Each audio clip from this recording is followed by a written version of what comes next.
sistem pemilu itu apa sih Pak sebenarnya? Dari segi implementasinya Pak, itu memberikan dampak dan positif dan negatifnya itu masing-masing bagaimana Pak? Mekanisme gitu ya, secara mekanisme di lapangan itu jelas kalau bagi penyelenggara itu lebih mudah untuk melaksanakan proporsional.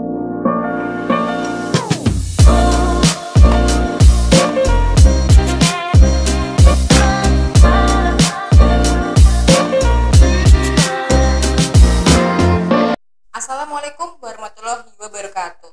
Shalom, Om Swastiastu, Namo Buddhaya, salam kebajikan. Selamat pagi teman pemilih, kembali lagi bersama podcast Sapa Demokrasi bersama KPU Bantul. Pada podcast kali ini akan dipandu oleh saya Wahidudin Yuniasuti sebagai staf pelaksana KPU Kabupaten Bantul.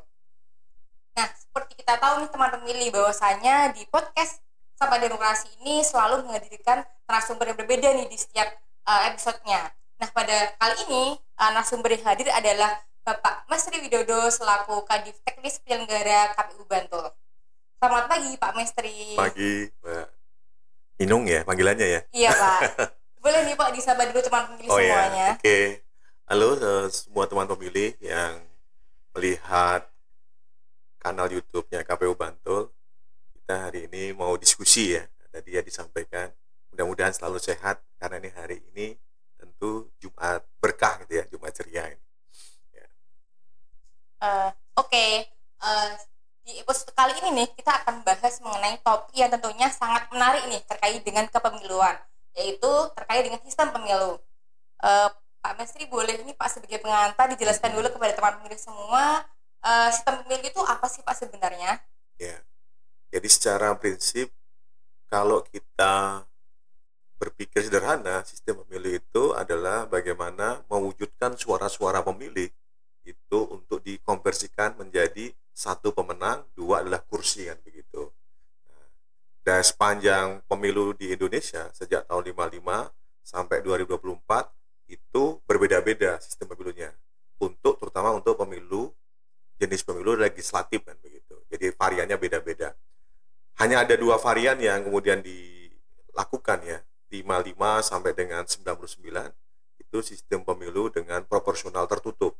Nah, kemudian sejak tahun 2004 sampai dengan 2024 itu proporsional terbuka. Nah, nanti mungkin akan jadi tematik yang menarik kan begitu. Secara prinsip kalau kita mengacu pada pemilu yang terakhir itu dasar hukum atau bagaimana kita menyelenggarakan itu mendasari pada Undang-Undang Nomor 7 Tahun 2017. Dan ini yang menjadi bagian saat ini sedang didiskusikan ya, menjadi hal yang menarik untuk pemilu periode selanjutnya, begitu Mbak Inu. Oh jadi tadi garis besarnya dari sistem pemilu itu adalah proses mengubah ya Pak dari ya, suara pemilih menjadi kursi ya, atau yang memenangkan siapa. Baik Pak. Lalu untuk tadi Pak sudah dijelaskan bahwasanya di Indonesia itu ternyata ada dua sistem pemilu ya Pak ya, sistem pemilu legislatif. Ya proporsional terbuka dan tertutup. Itu boleh dijelaskan Pak ya. Apa masing-masingnya itu? Oke. Secara prinsip begitu, saya coba ingin menjelaskan yang pertama sistem pemilu yang digunakan untuk presiden ya, pasangan presiden dan wakil presiden. Karena ada jenis pemilu tersebut atau pemilu eksekutif itu adalah suara terbanyak. Suara terbanyak yaitu 50% persatuan begitu. Nah, di Undang-Undang Nomor 7 ini menjelaskan mekanisme bagaimana ada putaran 1 dan putaran 2 karena harus mencapai 50% bersatu kan begitu. Kalau sudah 50% bersatu maka putaran 2 tidak ada. Itu sistem suara terbanyak. Yang kedua yang nanti kita diskusikan adalah sistem yang digunakan untuk memilih wakil rakyat terutama tentu di DPR RI, DPRD provinsi dan DPRD kabupaten. Awalnya jadi sejak tadi sudah disampaikan sejak tahun 55 sampai dengan 2000 tahun 99 ya, itu menggunakan sistem pemilu proporsional tertutup, perwakilan ya, jadi perwakilan berimbang. Dan salah satu hal yang kemudian mendapatkan perubahan ya, jadi mendapatkan perubahan ketika era reformasi itu sejak tahun 99 pemilunya, jadi era reformasi adalah sistem proporsional terbuka. Bedanya hanyalah secara prinsip ya, bedanya kalau proporsional tertutup itu lebih pada kewenangan utama itu ada di partai. Jadi nama-nama caleg yang kita lihat nomor 1 sampai dengan nomor 8 sesuai daerah pemilihannya, itu siapa yang terpilih? Caleg partai yang menentukan. Tapi ketika dengan sistem proporsional terbuka, masyarakat itu bisa memilih calegnya langsung. Artinya pilihan rakyat ketika kemudian mencoblos nama caleg itu, walaupun dia tidak dalam urutan nomor kecil, bisa terpilih, kan begitu. Yang proporsional terbuka itu. Jadi ketika kita melihat secara prinsip ya sederhana, bagaimana kalau proporsional tertutup, partai yang punya kewenangan untuk menentukan siapa yang akan duduk di kursi DPR RI, DPRD provinsi, DPRD kabupaten. Tapi kalau yang kemudian proporsional terbuka, pemilih itu punya andil untuk menentukan, oh saya sudah kenal ya profilnya bagaimana ya untuk duduk di DPR RI, DPRD provinsi maupun kabupaten. Jadi kewenangannya lebih pada kekuatan calon, kan begitu. Tapi tentu disadari bahwa harus dipahami bahwa peserta pemilu itu adalah partai politik, kan begitu ya. Jadi partai politik. Nah, partai politik ini yang akan melakukan proses pendaftaran ke KPU untuk menjadi peserta pemilu. Nah, nanti mereka di tiap-tiap dapil gitu ya, di tiap daerah pemilihan mereka akan memasang nama-nama calon, kan begitu. Nah, di sini letak bedanya. Nah, secara sederhana begitu. Jadi kalau kita lihat surat suara itu ya, kalau sebelum tahun 99 sih sebelum tahun 2004 itu yang terlihat hanya nama-nama saja, kan begitu ya. Kalaupun ada foto-fotonya kecil, yaitu di daftar pasangan namanya daftar caleg tetap, kan begitu, DCT ya, yang ditempel di TPS begitu. Tapi setelah kemudian 2004 di surat suara itu ada nama-nama dan fotonya begitu juga. Nah, jadi itu yang membedakan secara prinsip begitu, Mbak Inu. Jadi untuk proporsional terbuka itu berarti pemilih itu bisa langsung mencoblos nama calegnya ya Pak? Betul. Kalau tertutup Ya. berarti yang dipilih adalah partainya. Suaranya suara partainya. Suara partai. Jadi yang menentukan akhirnya adalah partainya. Partai calegnya siapa yang mau duduk. Gitu. Oh, iya. Ya. Lalu Pak, selanjutnya terkait dengan kelebihan kekurangannya Pak, kan selama ini kan sudah berganti ya Pak, ya saya berhasil diganti memakai pernah memakai proporsional terbuka, pernah juga yang tertutup. Nah itu dari segi implementasinya Pak, itu memberikan dampak dan positif dan negatifnya itu masing-masing bagaimana Pak? Ya, secara sederhana ya, tentu semua sistem itu ada positif dan negatifnya ya. Jadi ada positif dan negatifnya. Proporsional tertutup memang bagi sebagian ya, jadi saya mengatakan sebagian pihak itu belum mewujudkan kedaulatan rakyat, yaitu karena kita perlu dipahami bahwa mendasari Undang-Undang 1945 bahwa rakyat itu yang berdaulat, kan begitu. Kalau dulu istilah yang dipakai adalah bahwa rakyat punya perwakilan namanya MPR. Tapi sejak amandemen tahun 2000, amandemennya diberlakukan, maka sepenuhnya kedaulatan rakyat itu ya harus diwujudkan dengan bagaimana rakyat itu melakukan pilihan terhadap wakil-wakil rakyatnya. Nah, mekanisme di proporsional terbuka itu memang memiliki keluasaan pemilih, yaitu rakyat tadi yang dimaksudkan begitu, keluasaan. Jadi bukan partai yang menentukannya, tetapi rakyat. Nah, namun perlu dipahami ya, tentu secara mekanisme gitu ya, secara mekanisme di lapangan itu jelas kalau bagi penyelenggara itu lebih mudah untuk melaksanakan proporsional tertutup, kan begitu ya, dibandingkan proporsional terbuka. Apa yang membedakan ya tadi, kalau tadi mekanisme yang dilakukan ketika proporsional tertutup itu surat suaranya kan pilihannya kan akhirnya suaranya semuanya ke partai, kan, partai menentukan caleg. Tetapi ketika yang proporsional terbuka, KPU harus melakukan perenggingan juga berdasari suara terbanyak di dalam satu partai. Banyak orang yang memahami bahwa kalau tertutup itu begitu, itu memang persaingan antar partai. Ya, jadi perebutannya itu antar partai. Tapi kalau yang terbuka itu malah persaingan di internal antar caleg, kan begitu, antar caleg di internal.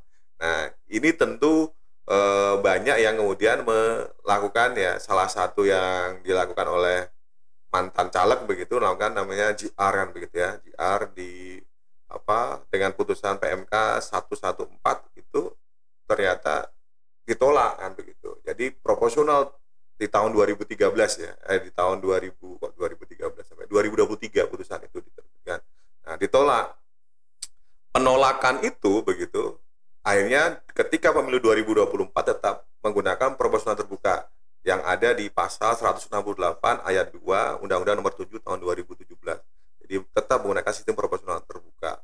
Nah, sekarang ini sedang dikaji, ya kan? Ada kajian bagaimana, apakah masih relevan proporsional terbuka, ya, atau tidak. Nah, salah satu kajian yang kemarin dilakukan oleh KPU yang mendasari dari peserta FGD gitu ya, peserta FGD ada dua opsi yang ditawarkan begitu, bahwa untuk DPR RI itu, ini opsi pertama, DPR RI itu menggunakan sistem proporsional terbuka kan begitu, yang kemudian DPRD provinsi dan kabupaten menggunakan proporsional tertutup kan begitu. Nah, agar apa? Agar ketika nanti agar pengkaderan di dalam kepartaian ya, dalam partai politik itu bisa berjalan optimal, sehingga ketika sudah lolos, artinya sudah layak ya pengkaderannya di tingkat kabupaten dan provinsi, dia bisa masuk ke tingkat kabupaten untuk ya ibaratnya pertarungan terbuka lah begitu. Nah, yang kedua adalah yang disebut dengan namanya jalan tengah ini ya, jadi middle list proportional representative MLPR kan begitu. Nah, salah satu yang ditawarkan adalah mekanisme bagaimana ya suara partai dan suara caleg itu dihitung. Dalam arti begini, dihitung itu adalah ketika calon pemilih itu memilih partai, gambar partai, maka dihitung setengah kan gitu. Ketika dia ada dua coblosan, maka dia menyampaikan bahwa kalau dia nyoblos partai berarti dia dihitung setengah, kalau dia nyoblos calon dia setengah, jadi satu suara kan begitu. Nah, kemudian ada mekanisme ini agak susah ketika mekanisme itu diberlakukan, karena secara aplikatif ya belum punya pengalaman seperti itu ya, apalagi hitung-hitungan setengah-setengah ini kan agak merepotkan. Nah, tentu namanya juga alternatif ya, tentu saja masih harus perlu diuji coba kan begitu. Nah, jadi FGD yang kemarin tanggal 19 Juli saya kira menjadi bagian untuk bagaimana kita memformulasikan mana sih yang paling memungkinkan. Ya tentu kewenangannya ada di pengambil kebijakan ya, jadi DPR RI sebagai legislator ya, ruang legislasi, tentu itu menjadi kewenangan mereka, dan tentu kita sebagai bagian dari masyarakat Indonesia ya hanya bisa menyampaikan, berkontribusi. Nah, apalagi penyelenggara KPU tentu hanya bisa memberikan masukan, catatan dari apa yang dari kemarin hasil FGD itu ya. Jadi masukan-masukan itu penting untuk tentu bagi Indonesia. Itu baik. Tadi kalau saya perhatikan bahwasanya sebenarnya masing-masing dari sistem proporsional tertutup itu masing-masing mempunyai kelebihan dan kekurangannya ya Pak ya. Terutama tadi untuk bagi penyelenggara sendiri sebenarnya lebih dimudahkan untuk tertutup ya Pak ya, betul, karena untuk prosesnya lebih sederhana. Nah, tapi untuk itu Pak, untuk dari segi pemilihnya, nah itu sebenarnya mereka lebih diuntungkan di mana itu Pak kalau bicara tentang memilih terkait dua sistem itu? Jadi sebenarnya secara prinsip ini kita tidak melihat soal keuntungan atau kerepotannya ya, tapi sebenarnya pemilih sebagai pemegang mandat gitu ya, mandat untuk memberikan ke wakilnya itu lebih menguat pada bahwa dia harus kenal calonnya kan begitu. Nah, di era sekarang ini memungkinkan itu. Kenapa? Ya tentu kita bisa melihat media sosial yang bisa mengenalkan profilnya, kemudian termasuk juga trackingnya ya, jejak rekamnya yang memudahkan memilih, sehingga pemilih ini bisa kalau bahasa lebih tepatnya adalah bisa memberikan kepastian. Oh, saya milih itu kan begitu ya. Saya milih itu, coba saya ikuti juga misalnya akun medsosnya begitu ya, apa saja gitu. Dan sehingga ketika dia terpilih, dia bisa menyampaikan aspirasinya begitu melalui DM ya begitu. Itu bisa dilakukan. Tapi kalau misalnya begitu ya, sebaliknya itu menjadi kewenangan partai, tentu ya pemilih ya taunya sudah jadi, kedekatan dengan pemilih itu tidak berasa kan begitu ya. Jadi kenapa kok sejarahnya proporsional terbuka itu menjadi bagian bahwa si masyarakat atau rakyat yang memiliki mandat memberikan kepada wakilnya itu punya kewenangan penuh ya, bahwa saya harus milih si A, maka si A ini kalau dia terpilih maka harapannya begitu ya, harapannya layanan-layanan publik ya, entah layanan yang sifatnya fisik maupun non fisik itu bisa dijamah kan, bisa disampaikan, ada kekurangan, ada keluhan, banyak hal itu harapannya kan begitu. Jadi bagaimana kedaulatan rakyat itu yang memiliki adalah rakyatnya sendiri, yaitu memberikan mandat pada si A, si B, si C kan begitu, bukan memberikan mandatnya pakai perantara ya, partai politik, dalam arti partai politik yang menentukan. Nah kan begitu, itu logika sederhananya. Tapi secara prinsip ya kita harus memahami bahwa partai politik adalah peserta pemilu, dan partai politik adalah memang kelompok ya atau organisasi yang memang hadir itu sebagai menguatkan proses demokrasi kan begitu ya. Jadi karena kita ini ragam banyak ya, tentu jalur-jalurnya melalui partai politik ya. Partai politik itu salah satunya membawa kepentingan yang tujuannya tentu adalah menguasai kan gitu, mengendalikan potensi-potensi atau pemerintahan yang ada di negara kita kan begitu. Untuk terbuka itu berarti nanti untuk pemilih itu bisa lebih dekat dan gitu bisa Ya, lebih tahu ya Pak ya, betul. yang dipilih sebagai wakilnya tuh siapa sih sebenarnya, Ya. program kerjanya apa sih sebenarnya gitu Betul. ya. Nah, itu ya, betul Pak. Jadi kita ini kan ada dapil ya, daerah pemilihan. Jadi misalnya di Bantul ini, Bantul itu ada namanya 6 dapil. Jadi saya dapil 1 ya, ada di Bantul Sewon. Masyarakat Bantul Sewon itu punya calon-calon. Di sini kan kursinya 8, dapil 1 itu. 8 kursi ini dia waktu itu ada partai ya, kita berkaca ke pemilu 2004. Ada 18 partai lah. 18 partai ini punya calon-calon. Nah, ya.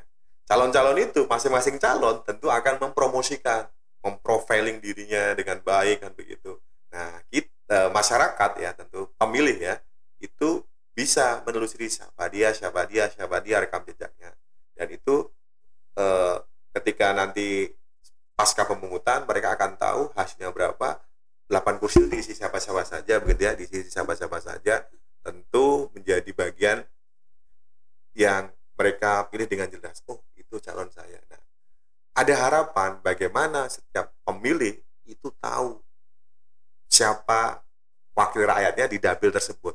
Tentu kalau sudah memilih kan tidak kemudian mewakili dapil, tetapi berada di komisi mana kan begitu. Apakah dia bisa membawa aspirasi, karena ada ketugasan yang dibawa oleh dewan ya ketika terpilih adalah memelihara konstituennya. Konstituennya adalah ya masyarakat pemilihnya kan begitu. Nah, tentu melalui program-program yang mereka kemarin tawarkan, program-program sesuai dengan mitra kerja yang mereka begitu. Jadi itu harapannya. Jadi bagi masyarakat yang tentu di Bantulnya ada 45 kursi gitu ya. Nah, jadi dapil 1 kemarin Bantul Sewon 8 kursi, dapil 2 Bangun Taman Piyungan 8 kursi, dapil 3 Belingoy Mugiri Pleret itu 7 kursi kan begitu. Kemudian dapil 4 Bambang Lipuro Kretek Pundong Jetis 8 kursi. Kemudian dapil 5 Serandaan, Sanden, Pandak, Majangan 7 kursi, dan Sedayu Kasihan itu 7 kursi. Tentu mereka harusnya memperhatikan siapa sih yang kemarin saya pilih dan siapa yang terpilih, dan boleh kok ya jadi menyampaikan aspirasinya melalui jalur-jalur itu. Tantangannya ya sekarang lebih mudah. Tantangan dulu kan nggak mungkin bisa dapat nomor kontaknya, nomor akunnya. Sekarang insya Allah lebih gampang kan begitu. Jadi itu harapannya. Tentu kita sebagai penyelenggara yang melayani dan menginformasikan hal-hal baik ini. Jadi ketika ada keluhan, ada apa ya tentu itu menjadi bagian dari dewan untuk membuat kebijakan tentu saja sebagai bagian dari mandat wakil rakyat ya yang mereka dapatkan dari pemungutan suara yang kita KPU selenggarakan begitu baik. Ya, baik Pak. Tadi kan berarti yang pertama lagi udah itu ya Pak, mengutarakan terkait dengan negatif dan positifnya baik untuk penyelenggara kemudian untuk pemilih. Nah sekarang terakhir untuk peserta nih Pak, peserta pemilu atau partai politik ya. Itu bagaimana Pak kalau mereka apakah pernah ada keluh kesah bagaimana mereka melaksanakan antara dua sistem itu atau bagaimana Pak? Tentu mereka kalau kita tanya ya sederhananya ya pasti akan iya dan tidak ya. Jadi kita ini hasil FGD saja ya. Jadi misalnya kemarin ya kita bisa menyimak hasil FGD salah satu orang muda ya. Jadi orang muda mengatakan dengan proporsional terbuka itu punya kesempatan untuk dia maju kan begitu. Maju menjadi wakil dan dia terpilih dan dia melalui dengan modal sosialnya melalui medsos dia bisa terpilih kan begitu. Itu pernyataan yang disampaikan dalam serta FGD ya. Jadi dia meyakini bahwa kalau proporsional tertutup kesempatan saya untuk dipilih oleh partai itu tipis kan begitu ya. Kita punya legislator muda kan 26 tahun umurnya begitu ya. Jadi di Bantul ya 26 sampai ya di bawah under 30 saya kira ya. Nah, jadi tentu menginginkan hal yang seperti itu. Saya orang muda, saya punya kalau orang bilang ya Gen Z itu harus punya wakilnya dan itu emang dibuktikan kan gitu. Tapi bagi kemarin juga disampaikan ini kemudian melemahkan begitu sistem keadaan di partai dengan sistem terbuka kan begitu. Karena apa? Karena orang yang sudah lama berada di partai ya dia ikut latihan kepemimpinan, pengkaderan macam-macam belum tentu kepilihan begitu. Belum tentu kepilih kan gitu. Nah, sehingga tentu partai juga harus apa yang harus dilakukan partai, tentu partai harus juga kalau bahasanya ya memasang strategi bagaimana pengkaderan ini juga dimulai untuk orang muda kan begitu. Orang muda juga punya diberikan ruang, diberikan peran ya kan.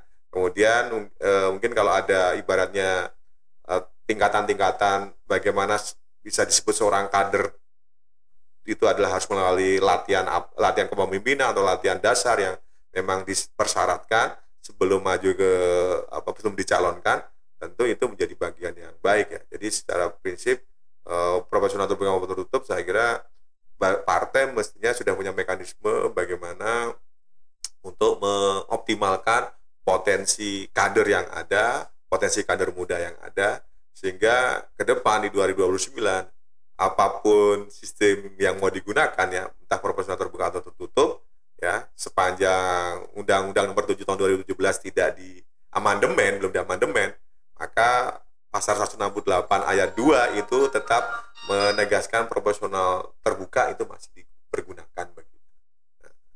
Jadi tadi kalau saya garis bawahi bahwasanya yang paling itu adalah bahwasanya untuk proporsional terbuka ini dia lebih banyak memberikan kesempatan ya Pak, terutama untuk generasi muda untuk bisa menduduki kursi-kursi tersebut.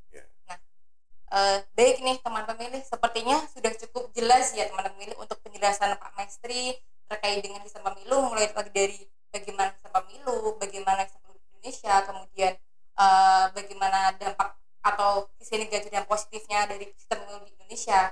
Nah, semoga dengan adanya podcast mengenai sistem pemilu ini dapat menambah wawasan nih untuk teman pemilih semuanya. Nah, sepertinya untuk episode podcast pada kali ini cukup sekian.